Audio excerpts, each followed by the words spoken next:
كبدمتوت روتي كذا في سبعة دمتن كبدمتوت مانغروت بيار هيبرو كيمتن كبدمتوت ألكتوت أورموس كيسجلتن كبدمتوت سباب سلموت إثيوبيان كيستقدمتن وداف بقى ويا أيان ريتا بركنات نوجي سينجين جتشو بربان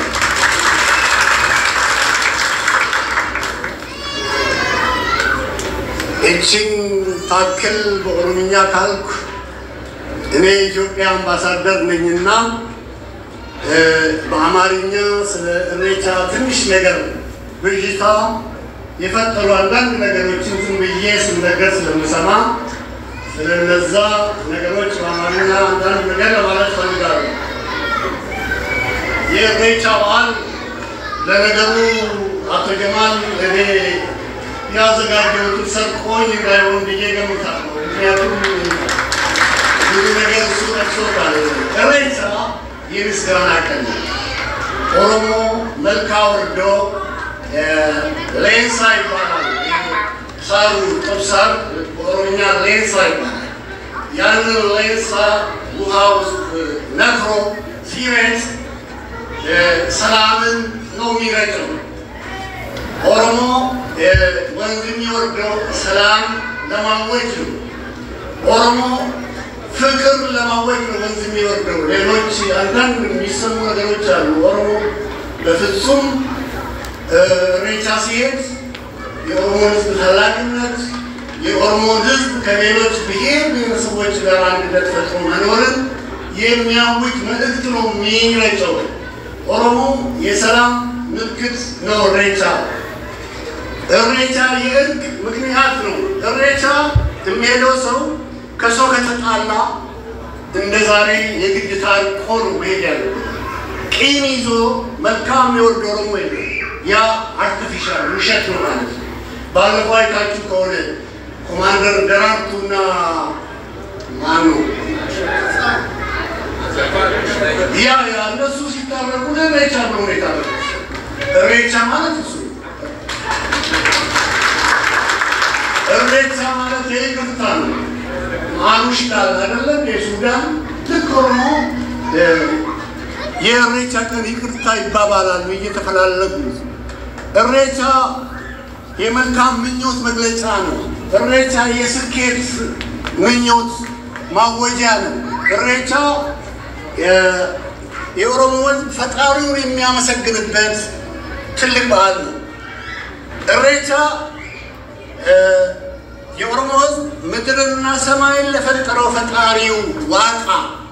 مسكاناون የሚያቀርብበት ቀን ነው እሬቻ የኢትዮጵያ የዘመን መለወጫ ነው አቶ ጀማል ብሎታል የኦሮሞዝ ዋናው ትልቁ ወንዝ የሚወረደው የኦሮሞዝ ክረምቱ በማለፉ በሬቻ ቀን ምስጋናውን ለፈጣሪ ያቀርባል ክረምት ማለፉ ጥቅሙ ደግሞ ወንዞች ይጎላሉ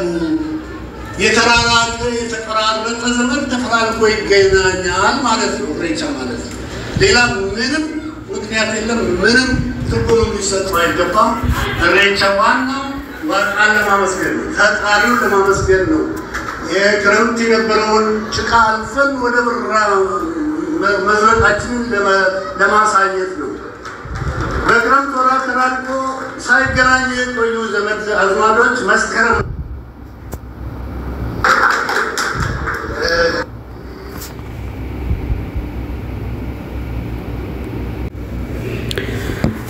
السلام عليكم ورحمة الله وبركاته كوبا جمتو تفردفتو تا أمتكي ياكم نجا جرتو كان أفانكي كان أجيتن نجا فيالا بكوبا جرتاني تنجا نفرح من ربي سنر هاجراتو حالة أجيسني في حالة أرجتن كنان جراتوني يمكن بقتوني سعودي عربية جدة مقالة جدة فينان وشيت أرجمن حالة أداتي كنان قمتشو ساني قويا الريتشا هنكبني أصونتاني هنتيك فن مالي في warri amantaa san ta'e ni kabajatani nuti immoo warri amantaa san irraa hin taane ni tiiksiniif jechuu maali obboleeyyanii foon tokko biyya tokko waliin qabna afaan tokko waliin qabna aadaa tokko waliin qabna waa hunda waliin qabna jechuudha sababbi kanaaf waan sabni keenya obboleeyyan keenya waaqeffatan guyyaa isaan dabarsan gammachuu isaanii Oromoon nagaan baatee nagaan galuudhaaf guyyaa irreechaa jechuun guyyaa qeerroon keenya hedduu dhiigeetti dhangalaasanii itti dhumanii ani wallahi obboleettii tiyyatti qixxee obboleettii tiyyaatti tan jaaladhu hiriyaa tiyyata waliin dhalanne gaafa irreechaa irratti duutee riffisii fuula Jawaar Feesbuukii Jawaar Mahammad irratti argee hedduu rifadhe iyyee mana arabaatti gaggabe guyyaa sanii yaadadha adada irreecha dhufurraa jechuudha guyyaa qixxee obboleettiitti kan jaaladhu ollaa koo kan taate kan waliin guddadhe hiriyaa koo riffisii Facebook irratti arge jechuudha kanaafu sansan yaadannoo qaba irreechi osoo waan nun ilaallanne illee odoo ta'e yaadannoo obboleeyyan keenya ilmaan keenya xixiqqoon gugurdoon dubartiin ulfaa namni guddaan joolleen jaartiin dargaggeessi daa'imman dubartoonni hundi keessatti dhuman waan ta'eef yaadannoo hedduu qaba yaadannoo kanaaf guyyaa kana yaadatuuf nullee tiikfatuuf guyyaa kanallee itti yaadatuuf fi waan obboleeyyan keenya nu waliin jiran guyyaa keenyaa guyyaa irreechaati jedhanii isaan irreeffatan nuti immoo isaaniif tiiksinee gammachuu keenyaa isin bira jirraa nuti obboleeyyan keessan jennee haala kanaan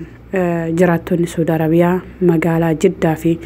naannoo isitti argaman haala kanaan qophii adda ta'e dabarsinee gaggeessine jechuudha sagantaa hedduu bareedaa hedduu nama boonsu hedduu oromummaa lafa qabataa akka jirtu nama argisiisu wallahi yeroo Oromoon hin bilisoomne yoo jedhani nama sodaachisa jechuuf iyyuu nama saalfachiisa sodaa caalaalle saala maaliif safuudha kana caalaa ilmi namaa kan du'u waan rabbiin ni duuta jedhee ganama lallabeef kan jiraatullee rabbiin umriin kee hagana jedhee waan dheeriseef nullee guyyaa keenya eegganna garuuyyuu amma yeroo kanatti naannawuma jirrutti kan biyya keessa jiru waan keessa jiru isaaf rabbiitu beeka nuti miidiyaa irratti argina malee nuti immoo bakkuma jirru kanatti gammachuu guyyaa kanaa haala kanaan Oromoon afaan ofiitiin keessattuu imbaasii irratti jechuudha bakki kun beekaa imbaasiidha bakki itti balbalatti gadi ofirraa eeggamaa turre jechuudha akka waan najifni wayii dhufee yookiin sareen kadhaa dhufteetti balbalatti ofirraa paaspoortii dhimma paaspoortii wal qabate gara sayyoo deemnu gadi dhorkamaa turretti haala kanaan gammachuu keenya ibsannee galuun hedduu tokko na gammachiisa wallahi laala qeerroo keenya gammadanii akka isaan itti taphatan umrii nu dheeradha jennaani keessattuu qeerroo walloo osoo hin dinqisiifanne biran taru osoo jaran dinqisiifanne taruun hinaaffaa natti ta'a maaliif tokkummaan jira bareedinni jala haalli uffannaa jira aadaa ofii beeksisuuf akka isaan itti tattaafatan dhugaa hedduu nama hinaafsisa baga foon keenya taataniin jedhan baga tokko taatanii baga foon keenya taataniin jedhan tokkummaan jira akkitti jarri deemu akkitti waan tokko irratti boruuf osoo hin jenne osoo waan tokko duubatti hin jenne irratti waanuma fedhe irratti tokkummaan jiraatin akkitti jarri wajji dhaabbatu dhugaa hedduu nama hinaafsisa haaluma kanaan itti fufaa jabaadha qeerroon biraallee jechuudha asumarraa baradha tokkummaa jaraa kana qabadha namni akkanatti tokko ta'ee wal ka'uun ka'ii jennaan ka'uu taa'ii jennaan taa'uun kun hedduu namni walii galee waan nama hinaafsisu hedduu mashallah isiniin jedhee jira qeerroo walloo namni tokko immoo warra soddaan seenaa uffanni kun kan wallooti waan walitti ollaa jiraniif namni tokko anuyyuu uffata walloo uffadhe uffata warra soddaa uffatte naan jedhee namni hedduun naqeeqaa ture garuu uffata walloon uffadhe uffanni warri dhiiraa uffate kunillee uffata wallooti malee uffata warra soddaatee miti akkamitti maal ka jedhu yaani seenaa isaatiin ollaa saniin turre waan hin ta'eef jarma gaafatuu dandeettan garuu uffata kenna jedhanii jarri beeksifatanii haala kanaan irraa bareede uffataa jiranii hedduu bareedan dhugaa dubbatuu fi ani uffata caalaallee tokkummaa jira dhiiraa dubartiin jira akka isaan itti tokko ta'anii walloo jennaan luka takkaan hin baasitti dhaaban oh my god doon dinqisiifadhe biraan taru hedduu horaa bulaa hedduu nu jiraadha nu baay'adha jajjabeen akka keessanii nu haa baay'attuun jedha gammachuu keenya ummanni keenya haala kanaan haala addaatiin dabarfate mashallah ambaasadariin keenya dabnoo dhaamsa bareedaa waan hiikaa nama tokko hin galleefillee irreecha deemuun maal yaani waan biraatti namoonni amma muslaa waan amma maqaan balleessaniin barbaadan waan ta'eef waan nura kaaniifillee fakkeenya isaaniif kennee deebii isaaniif deebisee jira nu galatoomi jennaani inshallah rabbiin ambaasadara gaarii akka nu godhu abdii qaba inshallah nama saba ofiitii dhaabbatu hedduu waan bareeda wallahi an haala kanaan ummata tokkummaadhaan ka'eetiniin haala kanaan gammachuu ofii gammadee nyaatee dhugee taphatee bashannanee haala kanaan addaan bahee uummanni keenya hunoon akkanatti daabboo qabadhee jalaan deemee nyaachisaa jira. hedduu galatoomaa jira uummanni asirratti argamtan hundi keessanuu rabbi umrii nu haa dheeressu waggaa waggaatti nu haa deebisu galatoomaa jira na jiraadha viidiyootti nis hin deebisa. kabajamtoota maanguddoota biyyaa eebban kennitan kabajamtoota dhalattoota Oromoo keessa jirtan kabajamtoota sabaaf sablammoota Itoophiyaan keessatti argamtan hundaaf baga guyyaa ayyaana irreecha bara kanaatiin nu ga'ee isin ga'een jechuu barbaada.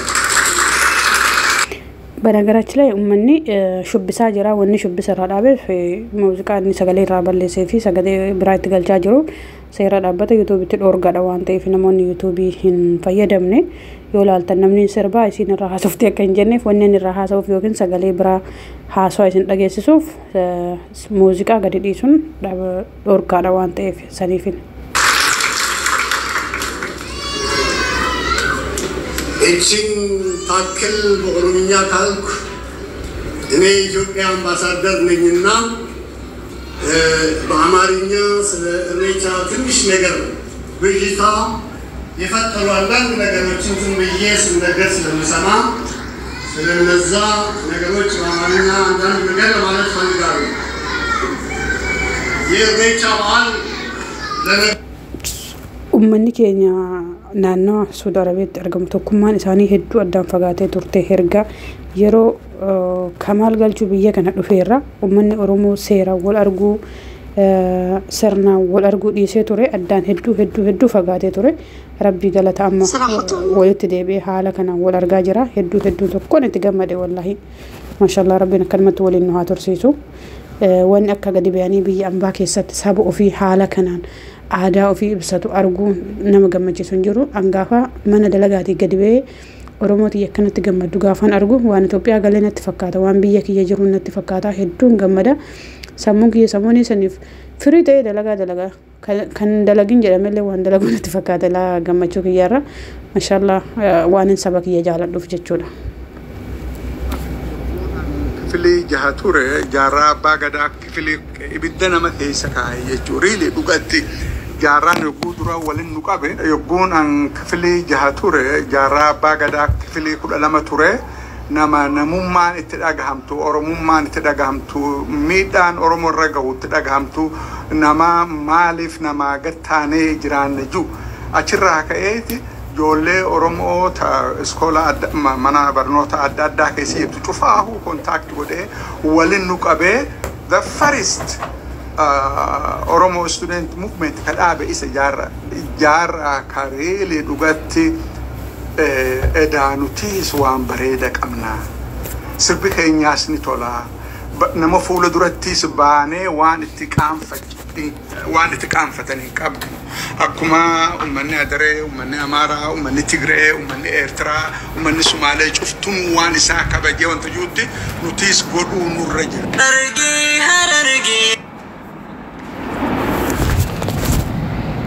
Ya biya jalala dini damake ibidda nama keessa kaa'e jechuudha riilee dhugatti jaarraan yogguu dura waliin nu qabe yogguun an kifilii jaha ture jaarraa abbaa gadaa kifilii 12 ture namummaan itti dhagahamtu oromummaan itti dhagahamtu miidhaan oromoo irra gahu itti dhagahamtu nama maaliif nama gattaanee jiraanne jiru achirraa ka'eeti ijoollee oromoo iskoola mana barnoota adda addaa keessa jirtu cufaahu kontaakti godhee waliin nu qabee the first Oromo student movement kadaabe isa jaarra kareelee dhugatti edaanutis waan bareeda qabna sirbi keenyaas ni tola nama fuula durattis baanee waan itti qaanfatanii qabnu akkuma ummanni Adaree ummanni Amaaraa ummanni Tigree ummanni Eertiraa ummanni Sumaalee cuftuun waan isaa kabajee wanta juutti nutis godhuu nurra jira. Harargee yaa biyya jalaala diinii fi misoomaan mul'ata halaala oomishtuu ulama eenyu si madaala yaa fayaa qulqulluu Araan odoo namni dammaqe ibidda nama keessa kaa'e jechuudha. Riilee dhugatti jaarraan yogguu dura waliin nu qabe yogguun an kifilii 6 ture jaarraa abbaa gadaa kifilii 12 ture namummaan itti dhagahamtu oromummaan itti dhagahamtu miidhaan oromoo irra gahu itti dhagahamtu nama maaliif nama gattaanee jiraanne jiru achirraa ka'eeti ijoollee oromoo iskoola mana barnoota adda addaa keessa jirtu cufaahu kontaakt godhee waliin nu qabee the first Oromo student movement kadhaabe isa jaarraa kareelee dhugatti edaanutis waan bareeda qabna sirbi keenyaas ni tola nama fuula durattis baanee waan itti qaanfatan hin qabnu akkuma ummanni Adaree ummanni Amaaraa ummanni Tigree ummanni Eertiraa ummanni Sumaalee cuftuun waan isaa kabajee wanta juutti nutis godhuu nurra jira. Harargee yaa biyya jalaala jaarraan yogguu dura waliin nu qabe yogguun an kifilii 6 ture jaarraa abbaa gadaa kifilii 12 ture namummaan itti dhagahamtu oromummaan itti dhagahamtu miidhaan oromoo irra gahu itti dhagahamtu nama maaliif nama gattaanee jiraanne jiru achirraa ka'eeti ijoollee oromoo iskoola mana barnoota adda addaa keessa jirtu cufaahu kontaakt godhee waliin nu qabee the first Oromo student movement kadhaabe isa jaarraa kareelee dhugatti edaanutis waan bareeda qabna sirbi keenyaas ni haala argitan kanaan maaliif sagalee kana viidiyoo sagalee kanaa isinii bane yaada kiyya wajjin waan walnatti fakkaateef yani yaada kabajamaadha yaada dhagahamuu qabu namni hunduu dhagee beeka waan ta'eef garuu yaadachiisuuf yani hoya jaarraa abbaa gadaa yaadachiisuuf maaliif yeroo hedduu waa'ee Oromoo kana jechuu namu taa'ee miidiyaa gubbaa taa'ee aan Oromoo jechuu miidiyaa gubbaa taa'ee afaan Oromootiin barreessu miidiyaa gubbaa taa'ee uffata aadaa Oromoo uffatee footoo gadi dhiisu miidiyaa gubbaa taa'ee koomantii barreessu saniin Oromummaa waan ibsitti fakkaata laalaadha Oromummaan akkasitti ibsamtu Oromummaan bakka Oromoon si barbaadutti argamteeti Oromummaan xaartee fuuraa kee buuftee argisiifteeti maaliifi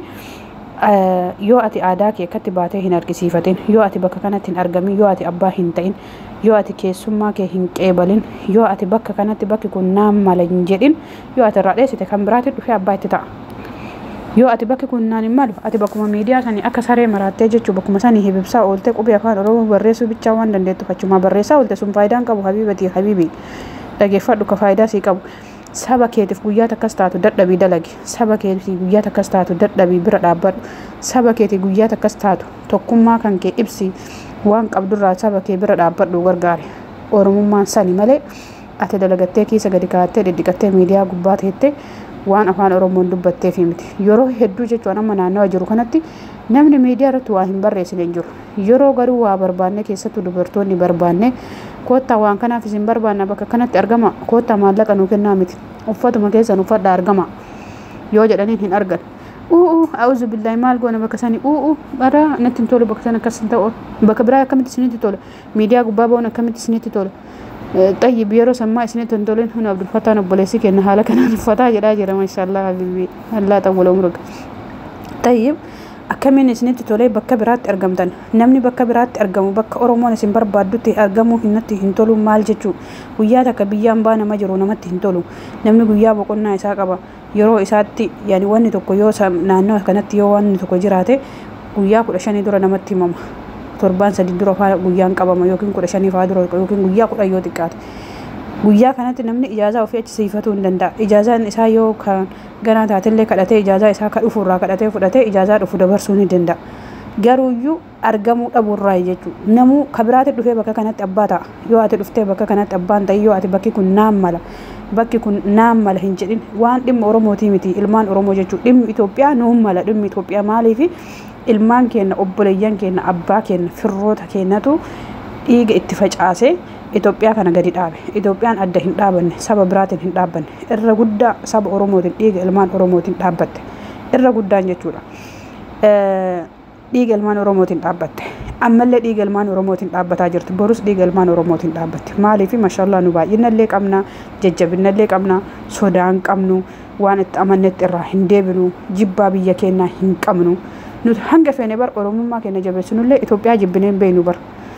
kanaafiyyuu maaliif hin jibbinere keessaa haqa qabna akkamitti jibbine namni waan haqa keessaa qabu keessaa fudhatu malee akkamitti deemu haqa keessaa qabna haqa kenna dhiiga kennaatu itti jige ilmaan kennaatu itti du'e obboleeyyan kennaatu itti du'e abbaa kennaatu itti du'e akaakayyuu abaabayyuu kennaatu Itoophiyaa san keessatti du'e Itoophiyaa tana gadi ijaaruudhaaf kanaafiyyuu dhimmi Itoophiyaa nu ilaallata dhimma Oromootii miti yoo dhimma Oromootii miti dhimmuma Itoophiyaati fuu dhimmi kun si ilaallata bakki kun si ilaallata aadaa kan kee kootu beeksisi waan aadaa keetii fidi aadaa kee fakkaadhu kootoo sin jedhan maaliif dhufuu didda eessa Oromummaan ati afarsitu miidiyaa gubbaadha obboleessa keenya abdii abarraa nama jabaa achi keessaa akka maleetti ummata keenyaaf dadhabee dalaguudha rabbi umrii isaa dheeressu babbareeddaan ilmaan Oromoo laalame akka isaan jiran maashaallah tabaarakallah rabbi umrii isin haa dheeressu bakka jirtanitti waa'ee Oromummaa keessanii jabeeffadha miidiyaa gubbaa hafarsuu bichaa osoo hin ta'in bakka Oromoo wal geettee Oromoon dhaabbattutti wajjin dhaabbadha akka biyyaa sanitti kaanee lollaa kaanee bakka kana dhaabbannaa osoo hin taane asitti ka barbaachisu lolaa miti asitti ka barbaachisu aadaa kee bicha argisiisu aadaa keetiin dhuftee akkanatti gammaddee nyaattee dhuydee galu wanni si barbaachisu kanutu waan guddoo yoo namni waa sirraa barbaadu yoo namni afaan kee akka beeksiftu aadaa kee akka beeksiftu nama yoo barbaadu bira dhaabbadha naa jiraadhaa rabbi fayyaa isin haa kennu bakka jirtanitti viidiyoo hanga dhumatti ni ilaaltanii kanarra sagaleetti baay'isuu hin barbaadu haala kanaan ummanni Saudi Arabiyaatti argamanii qophii irreechaa irratti argamanii bashannanii addaan galan.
ለዛውም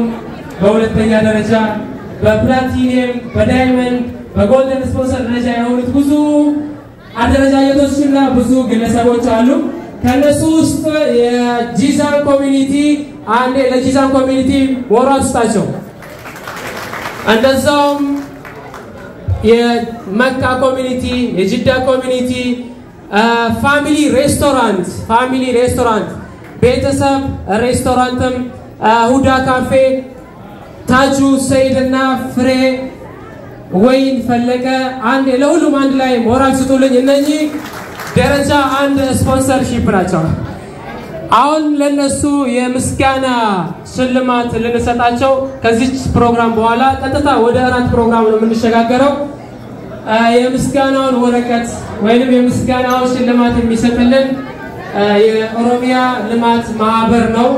ከኦሮሚያ ልማት ማህበር ሊቀመንበሩ አቶ አንዋር ሙስጠፋ እዚህ ጋር ተገኝቶ እዚህ ጋር ይገኙልን እንደዛው ሽልማቱን የምስጋናውን ሽልማት የሚሰጡልን ክቡር አምባሳደር ጣፋቱሉ እዚህ ይገኙልን ቀጥታ ከዚህ ፕሮግራም በኋላ ወደ አራት ነው የምንሸጋገረው በሞራል ተቀበሉልን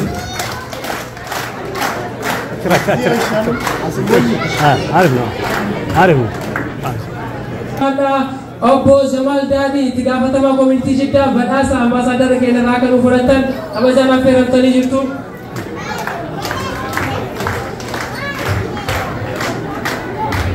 Koominitii Jiddaatti feeroo tokko hamilee.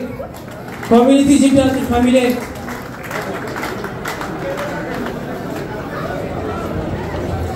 Jizaan bakka bu'aa koominitii Jizaan. Koominitii Jizaan asitti dhufaa jira hamilee nu simadha koominitii Jizaan. Mustafa Nufudani. Cinakai. Cinakai.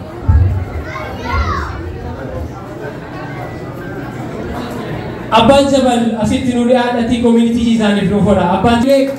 Abbaan Jabal incredible man here. Sagantaan kun gartaniitiin akka milkaa'u nama hedduu ifaajee yeroo tokko Abbaan Jabal ifaamilee kennaaf ifaajee hedduu nurraa qabanii rabbi umurii isaanii haa kaa'u fayyaa kennuufi.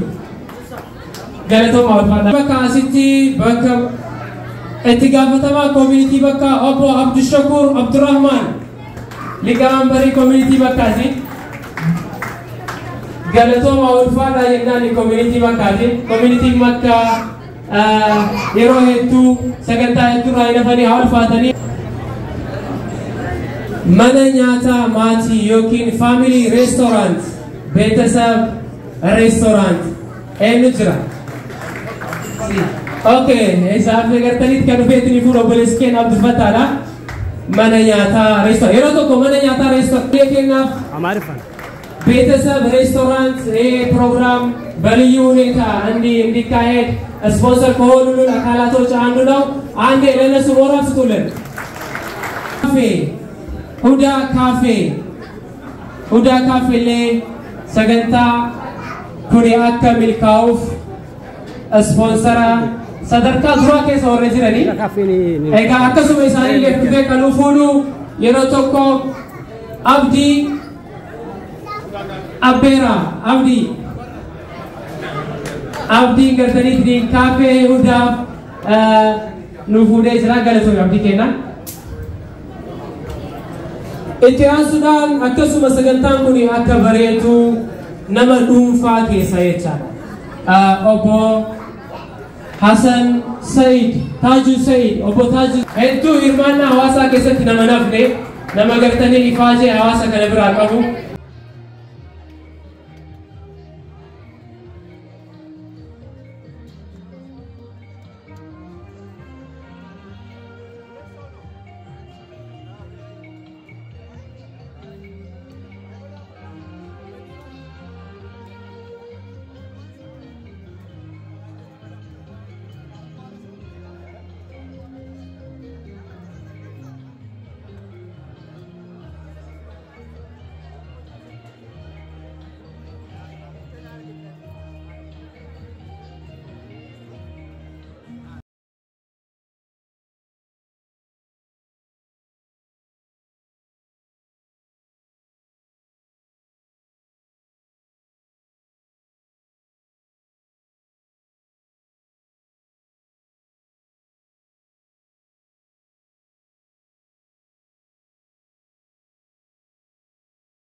كبجمتوت أخوتي قدان في سبت كمتن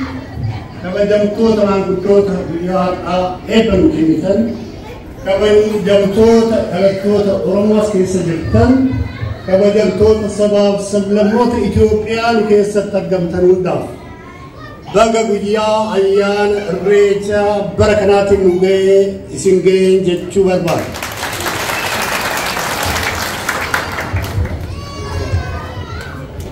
إتشين تاكل بغرمية كالك إني إثيوبيا أمباسادر نجمنا بأمارينيا سل الرجا تنش نجر بيجتا يفتروا عندنا نجر وتشوفون بيجيس نجر سلمسنا سلمزا نجروش بأمارينيا عندنا نجر لمالك خليداري يه الرجا بعال لنجرو أتو جمال إني يا زغادو تسر كوني بايون ديجي جمتالو ياتو بدون غير سوت اكسوتالو ريتا يمسكانا كان اورومو ملكاوردو لينسا يبارال صارو تبصر اوروميا لينسا يبارال يالو لينسا وهاوس نترو سيرت سلامن نومي ريتو اورومو ወንድም ወርደው ሰላም ለማወጅ ነው ኦሮሞ ፍቅር ለማወጅ ነው ወንድም ወርደው ሌሎች አንዳንድ የሚሰሙ ነገሮች አሉ ኦሮሞ በፍጹም ሬቻ ሲሄድ የኦሮሞ ህዝብ ታላቅነት የኦሮሞ ህዝብ ከሌሎች ብሔር ብሔረሰቦች ጋር አንድነት ፈጥሮ መኖርን የሚያውጅ መልእክት ነው የሚረጨው ኦሮሞ የሰላም ምልክት ነው ሬቻ እሬቻ የእርቅ ምክንያት ነው እሬቻ የሚሄደው ሰው ከሰው ከተጣላ እንደ ዛሬ የግድ ታርቆ ነው መሄድ ያለበት ቂም ይዞ መልካም ይወርድ ኦሮሞ ይላል ያ አርቲፊሻል ውሸት ነው ማለት ነው ባለፈው አይታችሁ ከሆነ ኮማንደር ደራርቱና ማኑ ያ እነሱ ሲታረቁ እሬቻ ነው የታረቁት እሬቻ ማለት እሱ እሬቻ ማለት የይቅርታ ነው ማኑሽ ይላል አይደለም የሱዳን ልቆርሞ የእሬቻ ቀን ይቅርታ ይባባላሉ እየተፈላለጉ እሬቻ የመልካም ምኞት መግለጫ ነው እሬቻ የስኬት ምኞት ማወጃ ነው እሬቻ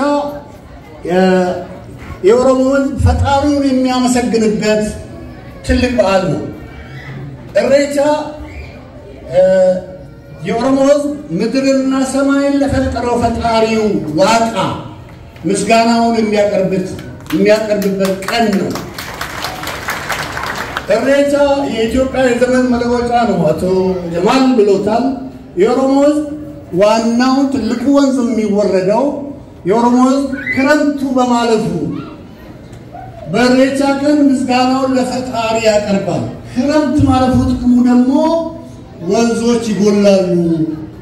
የተራራቀ የተቀራረበ ዘመን ተፈራርቆ ይገናኛል ማለት ነው እሬቻ ማለት ሌላ ምንም ምክንያት የለም ምንም ትርጉም ሊሰጠው አይገባም እሬቻ ዋና ዋቃን ለማመስገን ነው ፈጣሪውን ለማመስገን ነው የክረምት የነበረውን ጭቃ አልፈን ወደ ብራ መዝረቃችንን ለማሳየት ነው በክረምት ወራት ተላልፎ ሳይገናኙ የቆዩ ዘመድ አዝማዶች መስከረም